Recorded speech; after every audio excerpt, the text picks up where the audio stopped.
యాకోబు పత్రికలో యాకోబు ఎంత స్పష్టంగా సంఘానికి ఎలా తెలియజేస్తున్నాడంటే, దేవుని స్తోత్రం, ఇటువంటి ప్రార్థన ఇక్కడ కూడా ఒక వచనం ఉన్నది అన్నది కూడా ఎవరు గమనించలేకపోతున్నారండి. ఎంత విషాదం అంటే, ఇక్కడ చూడండి, మీలో ఎవరికైనాను శ్రమ సంభవించిన అతడు ప్రార్థన చేయవలేను, ఎవరికైనా సంతోషము కలిగిన అతడు కీర్తనలు పాడవలేను, మీలో ఎవడైనా రోగి అయి ఉన్నాడా అతడు సంఘపు పెద్దల్ని పిలిపింపవలేను, వారు ప్రభువు నామమున అతనికి నూనె రాసి అతని కొరకు ప్రార్థన చేయవలేను. విశ్వాస సహితమైన ప్రార్థన రోగిని స్వస్థపరచును, ప్రభువు అతన్ని లేపును, అతడు పాపము చేసిన వాడైతే పాపక్షమాపణ నొందును. ఇలాంటి పరిచర్య సంఘంలో ఉండాలి. దేవుని స్తోత్రం. చాలామందికి ఈ వాక్యం తెలియదు, అసలు పట్టించుకోవట్లేదు.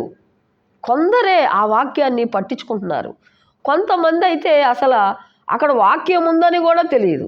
దేవుని స్తోత్రం. కాదండి, మన దేవుణ్ణి ఉపయోగించుకోవాలి. దేవుడి మాటలు దీవించును.